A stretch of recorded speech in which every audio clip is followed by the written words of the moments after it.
The battle for the woods around Marback had been difficult, to a far greater degree than the American commanders had envisaged. Their men rested from a 5-day halt in their advance, brought about by a frustrating shortage of fuel supplies. They had anticipated yet another easy victory. This optimistic prediction had been strengthened by accounts from the first few prisoners to have been snatched from the German lines by their advance patrols. Under questioning, the detainees had revealed they were members of the 92nd Luftwaffe Field Regiment, a makeshift infantry company cobbled together from a variety of disbanded anti-aircraft units. At the break of dawn, a seemingly unending line of Shermans and Hellcats had lined up in the open ground facing the woodland, before emptying a series of thunderous salvos directly into the tightly packed trees. To the nervous GIs lined up behind the tanks, the hail of shellfire had made it seem as if the world itself was coming to an end. But not long after penetrating the broken remains of the tree line, the men of the 318th realised this seemingly apocalyptic barrage had in fact done them little good. None of the ordnance had managed to achieve penetration as far as the enemy positions, instead serving only to act as a wake-up call for the entrenched defenders. Making use of defences originally dug by their fathers and uncles during the Great War, the German airmen had gone on to prove near impossible to dislodge from their fortifications. The bulk of the 318th's officers and senior NCOs had gradually succumbed to a series of booby traps, or fallen in front of well-sighted machine gun emplacements. Eventually, though, yard by costly yard, the sheer weight of the Allied numbers had carried them on through the German lines. Evacuating their wounded and settling into their new positions, the young Americans were optimistic another break in their advance might well be forthcoming. But the following morning, backed by the 88mm cannons they had deliberately held back in reserve, German units returned to the woods with a vengeance. Totally unprepared, the US infantrymen were driven from their positions by an unending wave of deadly accurate artillery fire. Within mere minutes of the murderous counterattack, the outskirts of Marback were once again in German hands. When he had finally found the courage to tell his father he was enlisting in the army, Joe McElhenney had been unsure as to how the old man would react. Anger maybe, perhaps even a degree of sorrow, but instead, his dad had simply got up onto his feet and walked silently from the room. McElhenney had sat alone in a confused silence until Joseph Sr. returned, holding a small wooden case in his hands. Without a word, he had roughly shoved the box into the hands of his son, before settling back down in his chair to finish reading his newspaper. This harsh act had been the final straw for Joe, who had spent the bulk of his childhood in rural Detroit, failing to form any kind of bond with his distant and guarded parent. Screaming uncontrollably at his dad, Joe had now called him all the names he had spent so many years that frightened to use. He had angrily berated the old man for not caring, for not even trying to see things from his point of view, the same view held by anyone honest and decent. It had only been when he had stormed home that he eventually bothered to open the box, to find the revolver that lay inside staring back up at him. Taking it out and holding it in his hands, he was struck by how clean and well maintained it was, to an almost loving standard. Initially, in the months that had passed, he had hated his father for showing that weapon more care and attention than he had ever received. But as he found himself staggering through the broken trees, ears still ringing from the German shells, he finally thought he understood what the old man had been thinking. The pistol had clearly seen Joe Sr. through to the end of the First War, and although his father had never once spoken of those events, it was likely he believed the weapon might bring the same luck to his son. Now, having abandoned his pack and rifle in the foxhole he had fled from into the morning mists, Joseph was finally grateful to the father he had resented for so long. And if by some quirk of fate he survived this encounter, he hoped that when he returned the weapon back to its previous owner, this act might finally lay the common ground to talk about the horrors both men had faced. As he stumbled further away from the sound of the explosions and deeper into the forest's interior, the murk that surrounded McElhenney gradually seemed to be thickening. The fewer spaces that lay between the trees here were saturated by a thick mist, which possessed a seemingly dark and purplish tinge. Here and there, patches of the unearthly fog seemed to catch light for a passing moment, before the strange phenomenon faded away just as quickly as it had appeared. The American soldier found it becoming increasingly difficult to breathe, his lungs screaming for more and more air, no matter how much he inhaled. As his legs grew weaker, Private McElhenney finally succumbed to the dizziness that had filled his head, falling to the ground, not caring about the consequences. When he came to a short time later, the eerie mist was still present, but had by now lost the strange violet colouring it had previously possessed. Retrieving the pistol from where it had come to lie a few feet away, the American private tried to shake the disorientation from his head, fully aware of the urgency to make his way back to the safety of his army's lines. But after a few minutes of walking, his heart began to sink. The ground in this part of the wood had apparently been excavated recently, with fresh trenches bolstered by wooden panelling. This was clearly the work of the German defenders, and far from a good omen for the direction he was heading in. It was just at that point, as Joe had gone to turn away, that a solitary figure emerged from the mist ahead of him. The newcomer wore no obvious insignia on his uniform, the upper half of which was overlaid by a protective gilet constructed from leather and chainmail. His features were hidden behind a gas mask, which seemed to have been intentionally adopted to make it appear more menacing in appearance. But the fact he had never seen any member of his own army dress in such a way, and did not recognise the model of rifle that the soldier was carrying, could mean only one thing. The man he was facing was almost certainly a German. Holding the soldier's gaze, McElhenney extended his palms outwards, and then cautiously took a step backwards. As he did so, the figure simultaneously hefted its rifle and called out in German.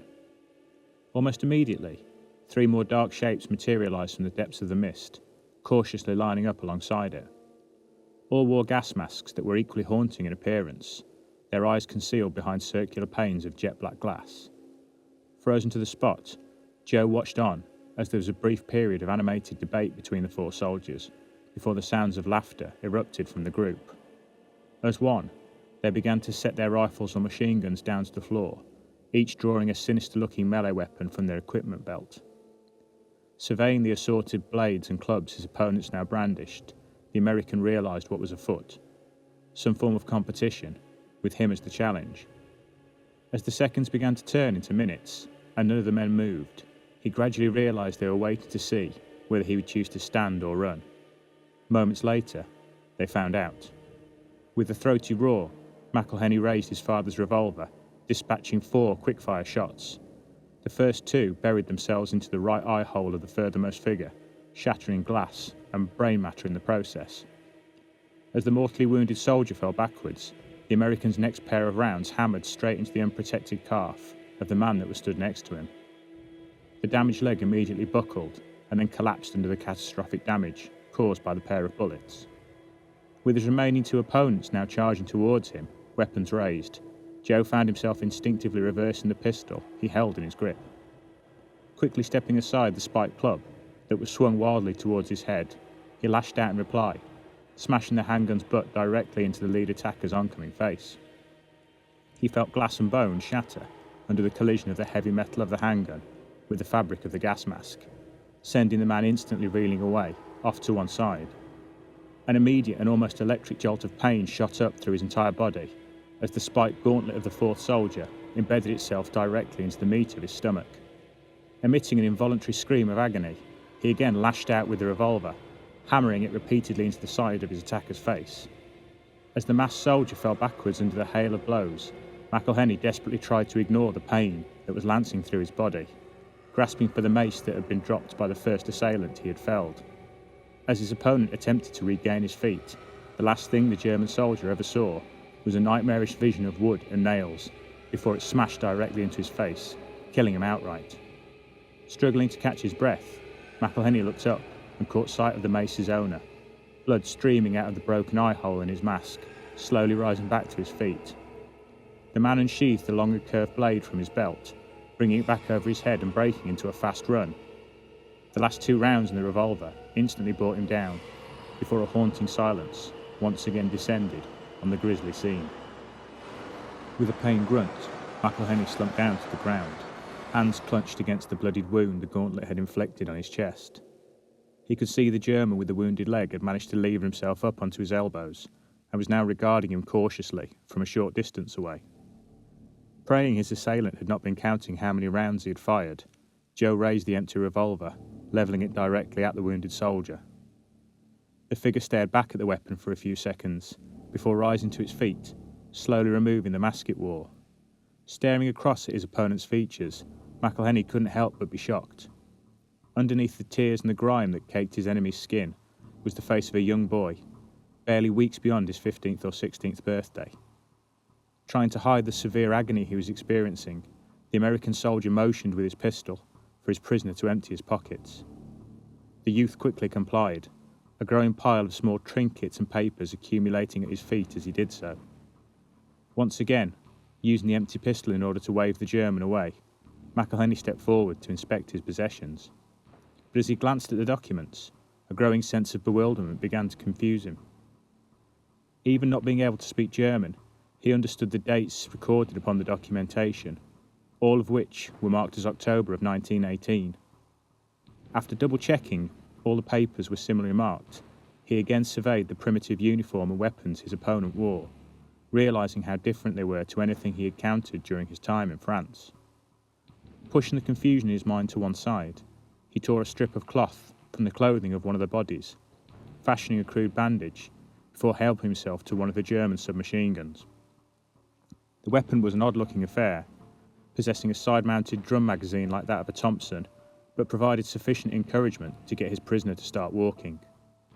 As the mist once again began to close in around them, the pair began to limp in the direction where the American believed he would find his fellow countrymen, both men walking slowly and stiffly as a result of the wounds they had sustained.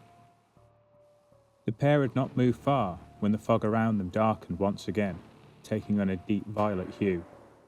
Here and there were gentle flashes all around them, with the air becoming hot and unpleasant to breathe.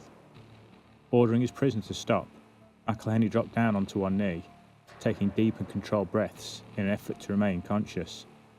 Eyes widening with fear, the young German quickly copied his captor, remaining grounded until the mysterious phenomenon had once again abated. The GI rose back to his feet and had just motioned for the youth to move off again when there was a deafening crack. Out of nowhere, a bullet slammed into the American's right thigh, sending him tumbling back down to the floor. Half blinded by the pain of his wounds, he watched on as several figures bore down on him out of the fog, weapons levelled directly at him. From their camouflage smocks and steel grey helmets, this time there was no mistaking the newcomer's origins.